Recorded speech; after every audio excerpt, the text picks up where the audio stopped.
Dahua ডিভারে কীভাবে factory reset করতে হয় সেটা আমরা দেখব। মেইন মেনুতে প্রথমে প্রবেশ করব, দেন এখান থেকে মেইনটেইন এখানে প্রবেশ করব, দেন এখান থেকে ম্যানেজারে ক্লিক করব, দেন ডিফল্টে ক্লিক করব। ডিফল্টে ক্লিক করে ফ্যাক্টরি ডিফল্টে ক্লিক করব। ক্লিক করার পরে এখানে আমাদের যে ডিভারের অ্যাডমিন পাসওয়ার্ড দেয়া আছে সেটা আমরা দিব।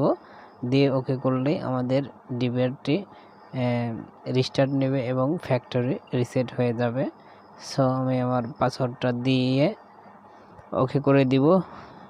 দেওয়ার পরে দেখতে পাবো আমাদের ফ্যাক্টরি রিসেটটা হয়ে গেছে। সো আমার ডিভারটা অলরেডি রিস্টারে নিয়েছে। সো দেন আমরা ডিভারটা ওপেন হচ্ছে, দেখা যাক আমার ডিভারটি রিসেট হয় কিনা।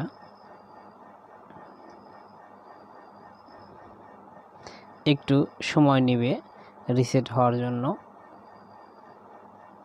দেন আমার ডিভারটি ওপেন হয়েছে, একটু ওয়েট করব। ওয়েট করার পরেই দেখতে পাবো যে আমাদের অপশন চলে এসেছে নতুন করে পাসওয়ার্ড, অ্যাডমিন পাসওয়ার্ড সেট করার জন্য।